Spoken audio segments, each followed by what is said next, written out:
भाई आजकल एक शब्द बहुत आता है मार्केट में, उसको कहते हैं एआई। तो अगर उसको सिर्फ हिंदी में प्रोनाउंस किया जाए तो लगता है आई, कि तू आई नहीं, ऐसा कुछ हो जाता है। बट एआई आज की मार्केट में सबसे बड़ा डिस्ट्रप्टर बन गया है। एक तरह से हर टेक्नोलॉजी को, हर एक अपने फील्ड को वो किसी न किसी तरह से प्रभावित कर रहा है। तो अगर एक जेनरिक आदमी को, एक कॉमन आदमी को लेमैन टर्म से बताना है कि एआई होता क्या है, तो उसका क्या जवाब होगा? अगर कॉमन टर्म्स में बताना है एआई के बारे में, तो सबसे जो इजी डेफिनेशन है वो ये है कि कंप्यूटर आपका काम कर रहा है। कंप्यूटर आपका काम कर रहा है और खुद डिसाइड कर रहा है कि उसे क्या काम करना है। अभी क्या होता है, अपन कैलकुलेटर यूज़ करते हैं, तो अपन कैलकुलेटर में नंबर्स डालते हैं, प्लस माइनस करते हैं। कंप्यूटर में भी एक्सेल करते हैं या रिपोर्ट बनाते हैं, तो वो अपन काम कर रहे हैं, मतलब ह्यूमंस यूज़ कर रहे हैं टूल्स को।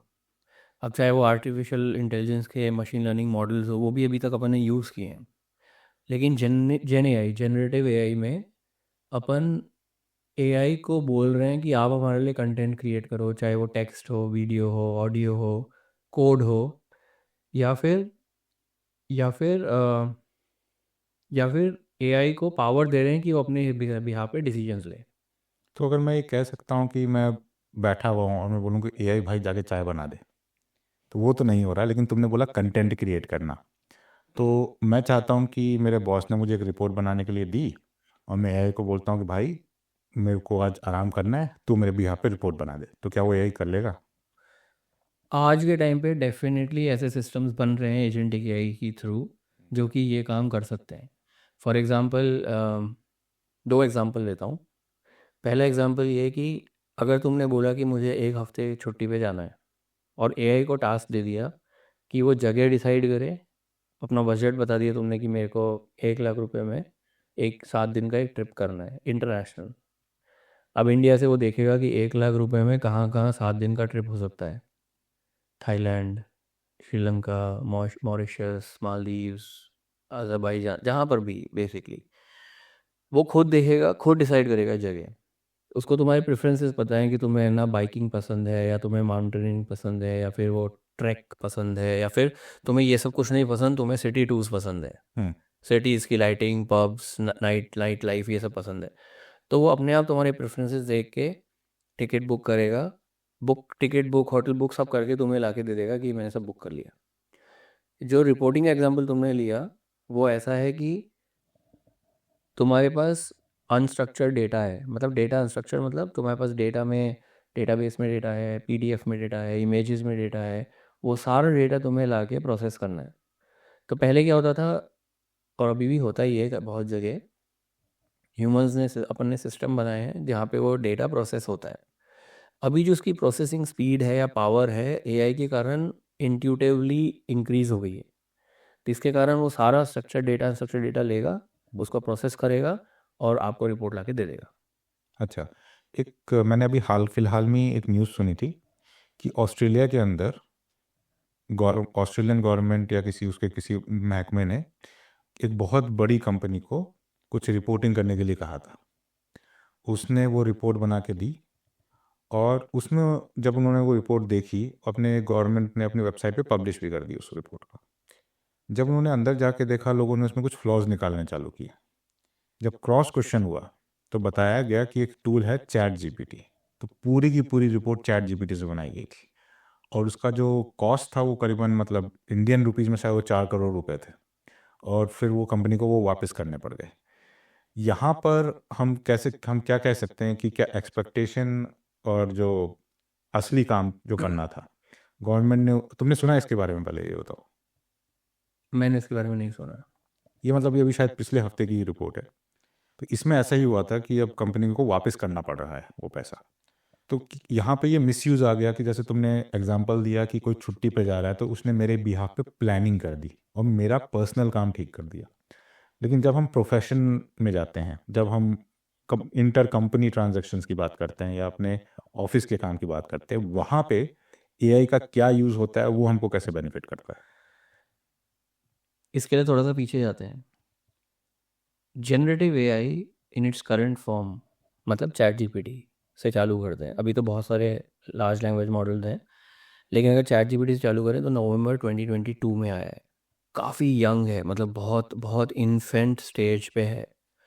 तो एआई के ऊपर ब्लाइंडली ट्रस्ट करके रिपोर्ट्स बनाना या फिर डेटा आउटपुट देना बिजनेस फॉर्मेट में अभी अभी इतना सही नहीं है। इसी के लिए एक कंसेप्ट होता है ह्यूमन इन लूप, जहाँ पे एआई ने जो बनाया है वो ह्यूमन चेक कर रहा है आगे भेजने के लिए, आगे भेजने से पहले। दूसरा, वहाँ पे एक डिस्क्लेमर लिखा हुआ है कि ये एआई जनरेटेड है, इसको आप देख के इसको आगे की तरफ लेके जाना। तो इस तरह के जो गार्ड रेल्स हैं वो अपन को सिस्टम में डेफिनेटली डालने पड़ेंगे। एआई कैसे डिस्टर्ब कर रहा है लार्ज ऑर्गेनाइजेशंस में, मैं उसका एग्जांपल लेता हूँ। एक केस बताता हूँ जहाँ पे एक 8 मिलियन पाउंड, मतलब कितना हुआ, 80 करोड़ रुपए, 80 करोड़ रुपए। 80 करोड़ रुपए का एक प्रोजेक्ट था, जिसमें इजीली 30-40 लोग लगते, 6-7 महीने के लिए, 10 महीने के लिए प्रोजेक्ट चलता। उस प्रोजेक्ट को जेनएआई की यूज़ लेके, जो रैग प्रोसेस है या फिर एजेंटिक प्रोसेस है, उसकी यूज़ करके प्रोटोटाइप बनाया कंपनी ने, और वो 8 मिलियन का जो प्रोजेक्ट था, 8 मिलियन पाउंड का जो प्रोजेक्ट था, उसे स्क्रैप कर दिया। कहने का मतलब ये है कि एआई क्या कर रहा है बड़ी ऑर्गेनाइजेशंस में। एक तो पर्सनल का एग्जांपल मैंने लिया, बड़ी ऑर्गेनाइजेशन में क्या कर रहा है, वो एफिशिएंसीज ढूंढ रहा है कि पहले अगर आपको ये कोड लिखने के लिए 1 हफ्ता लगता था, तो आपको वो सेम कोड लिखने के लिए 1 घंटा लगता है अब। तो इस एआई का मतलब यही नहीं है कि आप है ना एआई से कुछ जनरेट करो और उसे प्रोड्यूस करो। एआई का मतलब ये भी है कि कैसे आप अपने काम में प्रोडक्टिविटी और कोई भी एक प्रॉब्लम है मेरे सामने, अब एआई उसका सोल्यूशन है कि नहीं, ये हम कैसे डिसाइड करते हैं? ये बहुत अच्छा क्वेश्चन है। ज़रूरी नहीं है कि सारी टेक्निकल प्रॉब्लम्स और ह्यूमन प्रॉब्लम्स एआई ही सॉल्व करे। एआई डेफिनेटली हर काम को, जो भी कंप्यूटर से हो सकता है, हर काम को स्पीड अप कर सकता है। लेकिन क्या आपको उसमें एआई लगाना चाहिए, ये कम्प्लीटली डिफरेंट क्वेश्चन है। अब जैसे मान लो जहाँ पे आपका स्ट्रक्चर्ड डेटा है, मतलब डेटा आपका डेटाबेस में है, आपको पता है रो कॉलम कौन सी टेबल है, क्या जॉइन है, वो आपका डेटा चल रहा है, वहाँ पे आपको एआई लगाने की ज़रूरत नहीं है। फॉर एग्जांपल आप डेटा माइग्रेशन प्रोजेक्ट कर रहे हो एक, जहाँ पे आप एक सिस्टम को दूसरे सिस्टम में माइग्रेट कर रहे हो, वहाँ पे आपका डेटा 70 मिलियन, 100 मिलियन रोज़ हैं। तो ज़रूरी नहीं है आप वहाँ पे एआई लगाओ, तो आप ट्रेडिशनल जो सॉफ्टवेयर डेवलपमेंट प्रैक्टिसेस रहते हैं उनके थ्रू भी कर सकते हो। जहाँ पे आपका अनस्ट्रक्चर्ड डेटा है, जहाँ पे आपको चाहिए कि इंट्यूटिवली सिस्टम उसमें से चीज़ें निकाल के आपको दे जो आपको नहीं पता है, वहाँ पे एआई का ज़्यादा यूज़ है। इसका कोई एग्जांपल, रियल लाइफ एग्जांपल दे सकते हो? जैसे मैं आजकल कभी किसी कंपनी की वेबसाइट पे जाता हूँ, मान लो मेरी बिजली की कंपनी है, और मुझे कुछ पूछना है अपने बिल के बारे में, तो उनके जो चैट बॉट आते हैं उन पे लिखा हो जाता है this is an AI chatbot. वो क्या होता है बेसिकली? मैं ना यहाँ पे 2 एग्जांपल लेता हूँ। पहला एग्जांपल ये है कि कहाँ पे एआई यूज़ कर सकते हैं, और फिर चैटबॉट पे आता हूँ। इमेजिन करो कि आप एक वेल्थ मैनेजर हो। वेल्थ मैनेजर जो लोगों का पैसा लेता है और पैसा मार्केट के बेसिस पे पैसा लगाता है। जैसे मान लो मैंने आपसे 1 करोड़ लिया, मैंने मार्केट देखा, मार्केट में मुझे समझ में आया मुझे इस स्टॉक के ऊपर लगाना है, मैंने उस स्टॉक के ऊपर लगा दिया।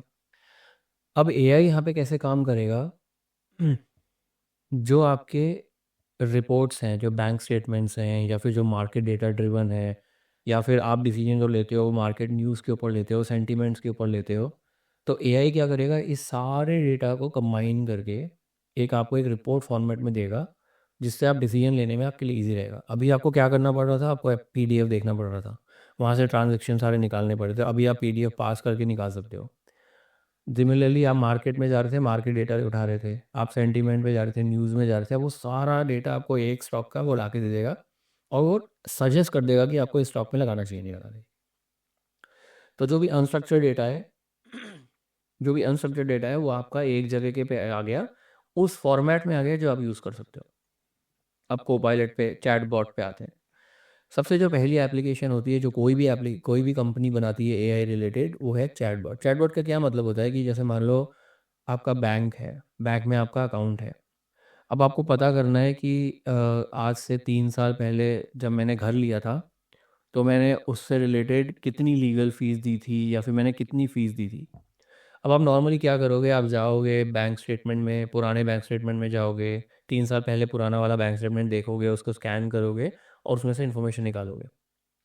अब आप क्या कर रहे हो आपके पास एक चैटबॉट है जो कि जिसके पीछे रैग लगा हुआ है, मतलब रिट्रीवल ऑगमेंटेड जनरेशन जो टेक्नोलॉजी है वो लगी हुई है। वो क्या करती है, आपके क्वेश्चन को लेती है, बैंक स्टेटमेंट को लेती है और आपको एक आंसर नेचुरल लैंग्वेज में निकाल के देती है। तब आप instead of going to the bank statement अब आप पूछोगे कि 3 साल पहले जब मैंने घर लिया था उसमें मैंने क्या लीगल फीस दी थी, फॉर एग्जाम्पल। तो वो सिस्टम आपके पीछे जाएगा, बैंक स्टेटमेंट में जाएगा और आपकी इन्फॉर्मेशन निकाल के आपको देगा कि आपने इन 4 लोगों को इतने रुपए दिए थे। जो वेबसाइट्स है आजकल, जितनी भी वेबसाइट्स है, सब पे लॉगिन करो तो वो एआई चैटबॉट आ जाता है। तो वो क्या करता है, पीछे उसके क्या है, जो भी कॉमनली यूज क्वेश्चंस और आंसर्स हैं उसका डेटाबेस है। तो जब आप नेचुरल लैंग्वेज में पूछते हो क्वेश्चन, नेचुरल लैंग्वेज मतलब ह्यूमन लैंग्वेज जैसे अपन बात कर रहे हैं, नेचुरल लैंग्वेज में आपने क्वेश्चन पूछा तो वो पीछे जाएगा, देखेगा रिलेवेंट क्वेश्चन कौन सा था, क्या पूछा गया था, क्या आंसर था, और उसका निकाल के लेकर आएगा, नेचुरल लैंग्वेज में आपको आंसर देगा।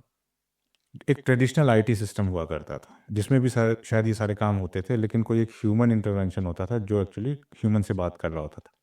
अब एक मशीन से आप बात कर रहे हो या ह्यूमन से बात कर रहे हो, कभी कभी आपको पता नहीं चल पाता, हालांकि वो डिक्लेयर रहता है अगर आप उसको देख रहे हो तो। लेकिन एक ट्रेडिशनल आईटी सिस्टम में और एक एआई सिस्टम में बेसिक फ़र्क क्या होता है? तो ट्रेडिशनल आईटी सिस्टम में क्या होता है, जैसे मान लो कैलकुलेटर, आपने कैलकुलेटर की ऐप है, उसमें आपने क्वेश्चन पूछा 2+2 क्या है, वो उस रिक्वेस्ट को लेकर जाएगा और जो भी कैलकुलेशन होगा उसके बेसिस पे, फंक्शन के बेसिस पे एक रिस्पॉन्स आके दे देगा 2+2 4।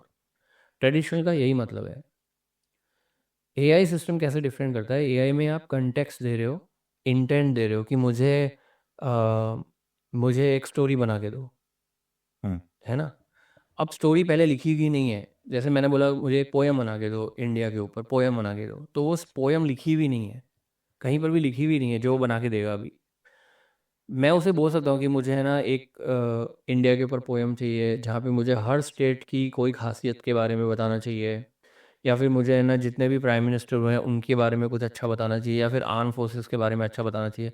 तो ये मैंने सारा कंटेक्स्ट दिया उसको, सिस्टम इस कंटेक्स्ट को लेगा, एआई जेन एआई इस सिस्टम के कंटेक्स्ट को लेगा और इस सिस्टम के बेसिस पे वो आउटपुट देगा, इस कंटेक्स्ट के बेसिस पे वो आउटपुट देगा।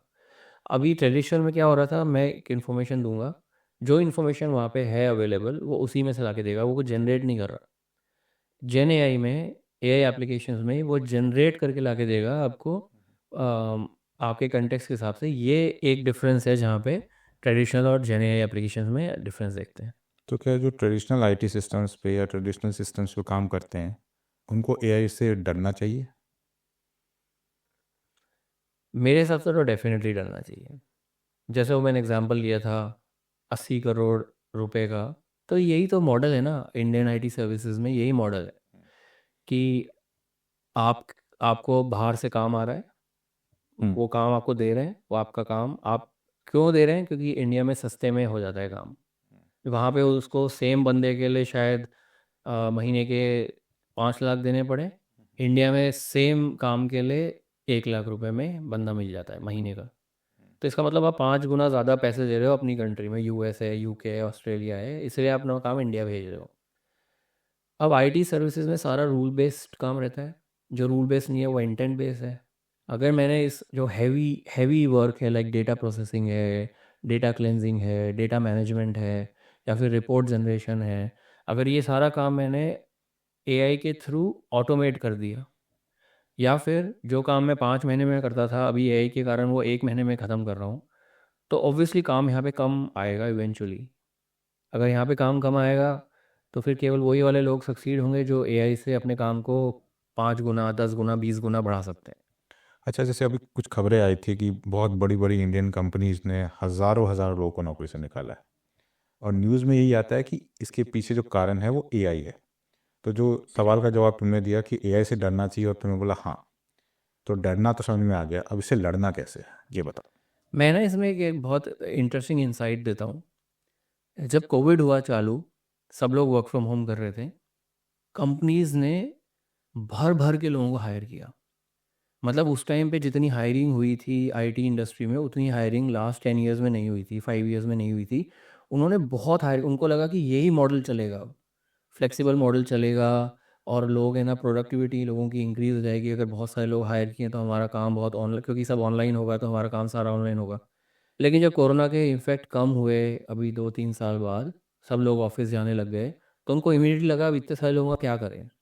तो ये जो न्यूज़ है ना, इसके पीछे एक एलिमेंट ये भी है कि जो उन्होंने एक्स्ट्रा 20-30% लोग हायर किए थे कोरोना के टाइम पे, उस एक्स्ट्रा फैट को वो लोग निकाल रहे हैं। अब ये हो सकता है कि उन्होंने सस्ते लोग हायर किए और सीनियर मैनेजमेंट लोगों को निकाल रहे हैं, वो एक अलग चीज़ है। लेकिन मेन जो चीज़ है वो ये है। सेकंड जो क्वेश्चन है कि लड़ना कैसे है, आई थिंक मेरे हिसाब से जो बेस्ट काम कोई कर सकता है वो ये है कि आप एआई स्किल्स सीख लो। जैसे तुमने बोला कि आज से अगर मैं 20-25 साल पीछे जाऊं या उससे भी पहले जाऊं, जब कंप्यूटर्स नए नए आ रहे थे, तब भी लोगों के अंदर यही डर था कि कंप्यूटर आएगा और मेरी नौकरी खा जाएगा।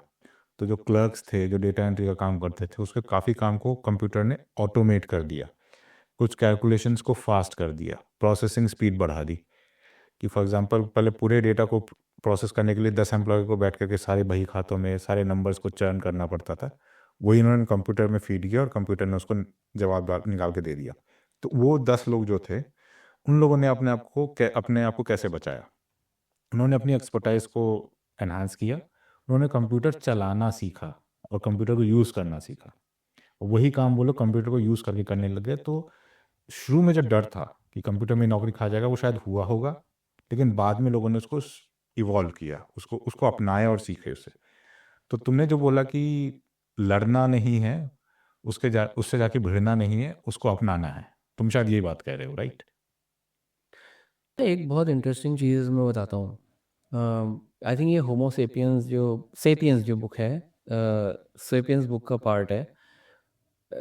उसमें क्या होता है, ह्यूमंस होते हैं जैसे अपन लोग हैं, अपन क्या कंट्रीब्यूट कर सकते हैं दुनिया में।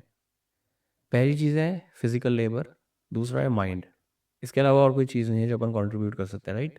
एवरीथिंग इज इधर फिजिकल लेबर या फिर माइंड, है ना। अब जब 1900s, अर्ली 1900s में जब एग्रीकल्चर रेवोल्यूशन हुआ, उससे पहले 90% जनता दुनिया की फार्मिंग करती थी। जब एग्रीकल्चर रेवोल्यूशन हुआ तो मशीन्स आई, ट्रैक्टर्स आई, ये आई वो आई। आज 30-40% लोग ही फार्मिंग करते हैं वर्ल्ड में, ये स्टैटिस्टिक्स है। तो फिजिकल लेबर, हैंड लेबर गया, मशीन्स ने ले लिया हैंड लेबर। अब जो मशीन्स कर रही है, जो एआई के थ्रू मशीन्स कर रही है, वो ये कर रही है कि वो आपका माइंड रिप्लेस कर रही है। एक है ना, स्टडी हुई थी रिसेंटली कि जो लोग चैट जीपीटी बहुत ज़्यादा यूज़ करते हैं, एक टाइम आता है 2-3-4-5 महीने बाद जहाँ पे वो बेसिक टास्क भी नहीं सोच पाते। जैसे मुझे आज एक कहानी लिखनी है या एक पोएम लिखनी है या फिर एक ईमेल लिखनी है, अब मेरे पास क्या है, ऑप्शन आ गया कि मैं तुरंत जाके चैट जीपीटी से लिखवा सकता हूँ। 3-4-5 महीने बाद उसको यूज़ करते हुए क्या होगा कि मैं ईमेल ही नहीं लिख पाऊंगा, कि मुझे लगेगा अरे मैं चैट जीपीटी से ही बनवा लेता हूँ। तो अपना क्या क्या इसका मतलब है कि हमारा कॉग्निटिव डिक्लाइन हो रहा है, हमारी इंटेलिजेंस कम हो रही है बिकॉज हम किसी और की इंटेलिजेंस पे निर्भर हो रहे हैं?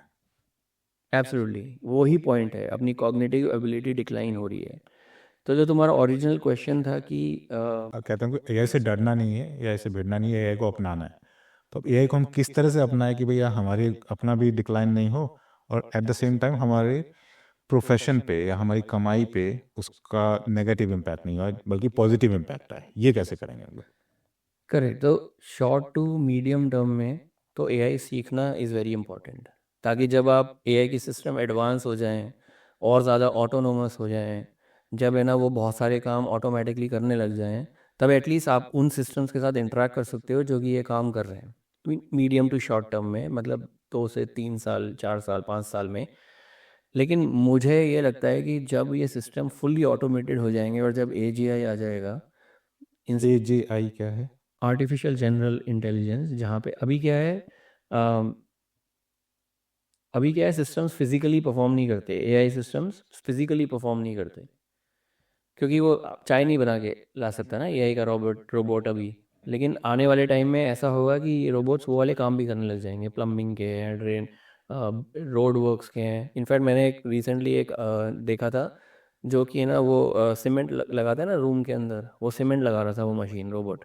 तो कहने का मतलब है कि अभी सबसे बेस्ट आइडिया ये है कि आपको एआई आना चाहिए ताकि आप एआई के सिस्टम से यूज़ कर सको। आज से 5 साल बाद 10 साल बाद जब एआई बहुत ज़्यादा ऑटोमेट हो जाएगा तब क्या होगा वो किसी को नहीं पता। जैसा मैंने पहले बोला, जब मशीन आई तो एग्रीकल्चर इन ह्यूमंस के हाथ से चला गया, फिजिकल लेबर। इनफैक्ट है ना उसी बुक में एक ये भी था कि जो आदमी थे दे वर मोर मस्कुलर, दे वर मोर टास्क ओरिएंटेड अर्लियर। लेकिन अभी आदमी वो काम नहीं करते हैं, फिजिकल लेबर नहीं करते हैं, मशीन्स करती है फिजिकल लेबर। पहले हाथ से बैलगाड़ी, हाथ से वो खेती करते थे, गाड़ी चलाते थे, अभी मशीन चलाती है, राइट। तो बहुत सारा वो चला गया है। अब बस सोचो दिमाग जो अपने पास बचा है जो कि अपन कंट्रीब्यूट करते थे, अगर वो भी चला जाएगा फिर ह्यूमंस की ज़रूरत क्या है, नहीं। राइट। अच्छा, तूने बोला एआई सीखना चाहिए, तो मान लो कि कोई एक आदमी नोवाइस है, वो अभी तक अपना सॉफ्टवेयर का काम करता था या कोई भी अपना अकाउंट का काम करता था या लॉयर का काम करता था या कोई भी दिमाग से रिलेटेड काम करता था, इसके लिए वो ऑफिस जाता था। अब उसको पता है कि मेरे ऊपर एक खतरा मंडरा रहा है, तो वो स्टार्ट कहाँ से करे? What is the thing, what are the steps? उसको कहाँ से शुरू करना चाहिए? पहले तो इसी पॉडकास्ट में हमको कांटेक्ट करना चाहिए कि मैं यही सिखाता हूँ। अच्छा। अ, सबसे पहले आपको फंडामेंटल्स पता होने चाहिए लार्ज लैंग्वेज मॉडल के। ये आपका पहला स्टेप हो गया।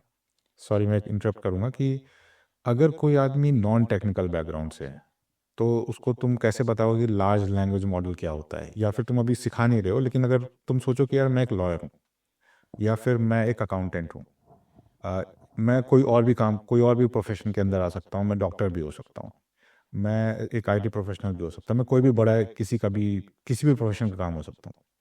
अब क्या एक जेनरिक स्टेप बाय स्टेप सबके लिए कॉमन होगा, या तुम्हारे प्रोफेशन के हिसाब से तुमको पकड़ना पड़ेगा कि हाँ मुझे ये सीखना है? तुमने लार्ज लैंग्वेज मॉडल बोला, हो सकता है कि बहुत सारे लोग इसका मतलब भी नहीं जानते हो, तो मैं कैसे स्टार्ट करूं अपनी एआई जर्नी? करेक्ट। तो हाँ, तो सी मैं जो अभी बता रहा हूँ इस पॉडकास्ट में जो मे बी अपन कवर करेंगे वो समरी लेवल पे करेंगे। एक नेक्स्ट पॉडकास्ट करेंगे जिसमें अपन डिटेल डीप डाइव कर सकते हैं। किसी को भी एआई समझना है तो आई थिंक चैट जीपीटी का एक्सेस लेके चैट जीपीटी से इंटरेक्शन चालू कर दे। क्योंकि चैट जीपीटी आई थिंक अब 400 रुपये में मिलता है इंडिया में पर मंथ। तो वो लेकर उससे इंटरेक्शन चालू कर दे तो एटलीस्ट आप किसी एआई के चैटबॉट से इंटरेक्ट कर रहे हो तो आपको पता चलेगा कि आप क्या क्या कर रहे हो। अगर आपको सीखना है एआई तो सबसे पहला लार्ज लैंग्वेज मॉडल की फंडामेंटल्स, उसके बाद को पायलट कैसे बिल्ड करते हैं, retrieval augmented generation RAG, AI agents और MCP architecture, model context protocol architecture. अगर आपने ये 5 चीज़ें कर ली, इसमें आपको लगभग 2 से 3 महीने लगने चाहिए अगर आप प्लान बना के करते हो तो आपको एक बहुत अच्छी अंडरस्टैंडिंग हो जाएगी कि आप एआई के साथ क्या कर सकते हो। और 2 चीज़ें हैं, या तो आपके दिमाग में एक प्रोडक्ट आइडिया है जहाँ जो आप है ना इम्प्लीमेंट कर सकते हो अपने अराउंड की कोई एक्चुअल रियल लाइफ प्रॉब्लम को देखते हुए। दूसरा ये है कि जो भी अगर आप ऑलरेडी कुछ बना रहे हो तो आपकी प्रोडक्टिविटी 10x 20x हो जाएगी। जैसे मैंने पहले एग्जांपल लिया था, अगर आप एक कोड लिख रहे हो जिसमें आपको 1 हफ्ता में लगता है, लेकिन आप सेम कोड को आप 1 घंटे में लिख सकते हो। तो आप इमेजिन करो कि आप 1 हफ्ते में कितना कर पाओगे। मतलब लोग आज वेबसाइट्स, सास प्रोडक्ट्स 1 1 हफ्ते, 2 2 हफ्ते, 3 3 हफ्ते में बना के रिलीज़ कर रहे हैं। तो अगर आपके पास कोई रियल यूज़ केस है, फॉर एग्जांपल आपको एक एक शहर से दूसरे शहर जाना है और आपके पास है ना एक टैक्सी का नेटवर्क है, लेकिन वो बहुत फ्रेगमेंटेड है, मतलब नंबर्स अलग अलग हैं, लोग अलग अलग हैं, एक जगह नहीं है। अगर मान लो आपने एक इकोसिस्टम बनाना है जहाँ पे सारे टैक्सी वाले एक ही जगह रहें, आई एम श्योर होगा ऐसा, आई डोंट नो। लेकिन मान लो आपको एक ऐसा ऐप बनाना है जहाँ पे सारे टैक्सी वाले एक ही जगह हैं, तो वो जो ऐप है पहले उसमें लगते थे 15 लाख 30 लाख रुपए और उसमें लगते थे 6 महीने बनाने के लिए। अब ये सेम ऐप आप 1 महीने में बना सकते हो लेस देन 5,000 रुपये 10,000 रुपये में। ओके। तो मतलब इस सीखने में कितना पैसा लगता है? मतलब टाइम तुमने बताया 3 से 5 महीने में तुम ये सारे कॉन्सेप्ट जो तुमने एक एक करके बताए, और मतलब इसको टीचिंग में या ऐसे कोर्स करने में एवरेज खर्चा कितना लगता है? मेरे हिसाब से इंक्लूडिंग मेरा जो कोर्स है, एवरेज खर्चा आई थिंक आपका 25 से 30 हज़ार 35 हज़ार रुपये आना चाहिए 3 महीने का। 3 महीने का। कुछ कोर्सेज कुछ लोग मे भी थोड़ा सस्ता प्रोवाइड करें, कुछ लोग हो सकता है महंगा प्रोवाइड करें, लेकिन मेरे ख्याल से ऑन एन एवरेज 30 हज़ार के आसपास 3 महीने का होना चाहिए। इसके ऊपर आपकी इन वो जो टूल्स हैं उनकी कॉस्ट है, तो वो अलग से 5 हज़ार पकड़ लो या सब्सक्रिप्शन 10 हज़ार पकड़ लो सब्सक्रिप्शन। तो मतलब हाँ 30 से 40 हज़ार में आपको मतलब ये सब आ जाना चाहिए 3 से 4 महीने में। अच्छा, एआई, जैसे मैंने एक लॉयर का भी एग्जांपल दिया था, और ये इसलिए दिया था मैंने क्योंकि कुछ दिन पहले मेरा एक फ्रेंड था, उसको लॉयर की ज़रूरत पड़ी। और उसको क्यों चाहिए था? उसको कुछ अप्लाई करना था गवर्नमेंट को और कुछ चीज़ें क्लैरिफाई करवानी थी। तो उसने लॉयर्स के पास जाना चालू किया, पूछना चालू किया, तो बहुत बहुत पैसा लग रहा था, and I am talking about huge amount of money. फिर उसने क्या किया, वही सवाल चैट जीपीटी को पूछा।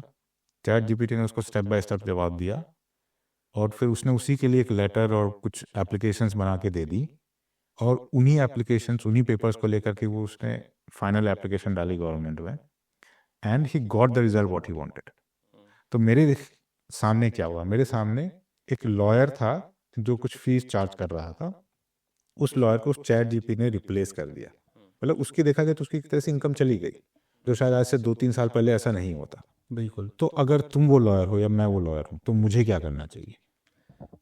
एआई के कारण सबसे जो बड़ा इम्पैक्ट आएगा अगले 2-3 सालों में वो ये होगा कि सर्विस कॉस्ट ड्रास्टिकली रिड्यूस हो जाएगी। जैसे एग्जांपल लेते हैं, यहाँ पे यूके में एक लॉयर 1 घंटे का 30 हज़ार रुपये लेता है, 300 पाउंड लेता है लगभग, 200-300 पाउंड लेता है, कई लोग 100 भी लेते होंगे, मतलब एवरेज 200-300 पाउंड है। 30 हज़ार रुपये 1 घंटे का, बहुत महंगे हैं लॉयर्स यहाँ पे, राइट? इंडिया में हो सकता है सस्ते हों। तो अब तुमने बोला कि चैट जीपीटी ने सेम काम कर दिया और उसने उसको रिपोर्ट ईमेल में सब लिख के दे दिया, उसने गवर्नमेंट के ऑफिस में जमा कर दिया। तुम्हारा बिल्कुल बोलना सही है कि लॉयर की जॉब चले गई, लॉयर को उसने रिप्लेस कर दिया। अब लॉयर क्या कर सकता है इसमें, और आम इंसान क्या कर सकता है? सबसे पहले लॉयर क्या कर सकता है, एक एआई सिस्टम बना सकता है जहाँ पे जो बेसिक क्वेरीज हैं, क्योंकि मुझे नहीं पता तुम्हारे फ्रेंड की क्या क्वेरी थी, लेकिन एआई जैसे मैंने बोला इज़ प्रिडिक्टेबल मॉडल, मतलब वो प्रिडिक्ट करता है। जब चैट जीपीटी से कुछ पूछते हो तो एवरी वर्ड वो प्रिडिक्शन है कि पहले मैंने आई लिखा था तो अब मैं एम लिखूंगा, फिर वेट लिखूंगा, वेटिंग लिखूंगा, फिर your email reply, I am waiting for your reply. अगर उसको ये लिखना I am waiting for your reply, वो आई के बाद एम प्रिडिक्ट करेगा, वेटिंग प्रिडिक्ट करेगा। तो प्रिडिक्शन मॉडल है, वो गलत भी हो सकता है मोस्टली केसेस में। तो यहाँ पे वो जो प्रोफेशनल सर्विसेज हैं, जो कि लॉयर्स हैं या डॉक्टर्स हैं, अभी डॉक्टर्स को भी रिप्लेस कर सकते हैं। जो कॉमन जो मेडिकल इश्यूज हैं, आप चैट जीपीटी से पूछो, आपको अच्छा रिस्पॉन्स मिलेगा। पर क्या वो, देखो, चैट जीपीटी 90% केसेस में सही होगा, लॉयर वाला जो है वो भी 90% में सही होगा, लेकिन जो 10% में गलत होगा ना, वो बहुत गलत होगा। और चैट जीपीटी या कोई भी लार्ज लैंग्वेज मॉडल होता है, जो भी मॉडल होता है, एप्लीकेशन होती है, वो गलत भी कॉन्फिडेंस के साथ बताता है कि ये ही है। तो वो बहुत रिस्की है। अभी सोचो किसी की मेडिकल में तो किसी की जान की प्रॉब्लम है, लॉयर में किसी को फाइनेंस का प्रॉब्लम हो सकता है, किसी को लीगल पचड़े में फंस सकता है। तो मेरी तो ये एडवाइस होगी कि आप चैट जीपीटी से पूछ लो, लेकिन फाइनल फिर भी लॉयर से वेरीफाई करवाओ या फिर डॉक्टर से वेरीफाई करवाओ आज की डेट में। हो सकता है यूएस में जो एफडीए है, जो कि ये फेडरल ड्रग एजेंसी या क्या बोलते हैं उसे, वो एलएलएम्स को वैलिडेट कर रहा है एज मेडिसिन। ओके। मतलब एलएलएम जो आपको रिस्पॉन्ड देगा वो एफडीए रेगुलेटेड रिस्पॉन्स होगा। मतलब वो दवाई जैसे रेगुलेशन में जाती है ना, 5-10 साल का ट्रायल होता है, वैसे ये लार्ज लैंग्वेज मॉडल जा रहे हैं। तो ऐसा बिल्कुल हो सकता है अगले 2-3-4 सालों में, जहाँ पे आपको जो चैट जीपीटी है वो आपको एक्चुअल एडवाइस दे रहा है एज अ डॉक्टर। लेकिन फिर लेकिन वो लेकिन लेकिन पॉइंट ये है कि जो मैंने ओरिजिनली बोला कि जो सर्विसेज हैं, क्योंकि वो इतनी ज़्यादा इजीली अवेलेबल हो गई, चैट जीपीटी 400 रुपये में आपको वो काम दे रहा है जो आपका डॉक्टर आपको हर विजिट में 1000 रुपये में दे रहा है। तो आपको 4 विजिट करोगे 4000 रुपये लग जाएंगे, चैट जीपीटी आपको 400 रुपये में दे रहा है, 1/10 कॉस्ट कर दी उसने उस सर्विस की। लॉयर वाले एग्जांपल में भी। तो कहने का मतलब ये है कि मुझे लगता है अगले 2-3 सालों में ये सर्विसेज की कॉस्ट बहुत नीचे जाने वाली। एक और एग्जांपल देता हूँ, एक सॉफ्टवेयर है जो कि file upload and image processing करता है। वो सॉफ्टवेयर का मंथली कॉस्ट है 1900 पाउंड, मतलब 19,000 रुपये हम्म मंथली कॉस्ट है। एआई ड्रिवन सिस्टम बनाने के बाद उसकी कॉस्ट ज़ीरो हो गई। तो क्या वो कंपनी सेम मॉडल पे सस्टेन कर सकती है? क्योंकि आज उसका एक कस्टमर को पता चला है कि एआई यूज़ करके मैं सेम काम कर सकता हूँ ज़ीरो कॉस्ट में, बाकी उसके सारे कस्टमर्स को पता चल जाएगा। तो उसको क्या करना होगा, अपनी कॉस्ट $100 करनी होगी, 100 पाउंड करनी होगी, लेकिन उसके साथ सर्विसेज निश बनानी पड़ेगी जो कि एआई ना कर पाए या अच्छे से ना कर पाए। तो ये मॉडल ना पूरी तरीके से डिस्टर्ब होने वाला है। हम्म तो कहने का मतलब है कि अगर सीखोगे नहीं तो डूब जाओगे। अगर तुमको सस्टेन करना है तो तुम्हारा जो जिसको तुम अभी थ्रेट की तरह देख रहे हो उसको हथियार भी बनाना पड़ेगा तुमको। तुम लॉयर हो, तुम डॉक्टर हो, तुम कोई और मेडिकल प्रोफेशन में हो, तुम किसी और प्रोफेशनल में हो, anything you have to learn AI and these are the 4-5 steps. तो नेक्स्ट पॉडकास्ट में हम क्या कर सकते हैं, मतलब how can we take it to the next level, हम क्या बता सकते हैं लोगों को? अपन डेफिनेटली जो मैंने 4-5 पॉइंट बोले थे, fundamentals of LLM, Copilot, rag, AI agents और एमसीपी, ये 5 चीज़ों को अपन डीप डाइव कर सकते हैं।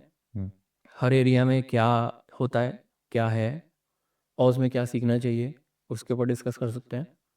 और सबसे बड़ा जो टेक अवे ये है ना कि आप इन टूल्स के एक्सेस लो, चैट जीपीटी का एक्सेस लो, कर्सर का एक्सेस लो, या फिर दूसरे जो आईडीज़ रहते हैं उनका एक्सेस लो, और अपना जो बिजनेस प्रॉब्लम है, अपना जो प्रॉब्लम है उसको बनाना चालू करो।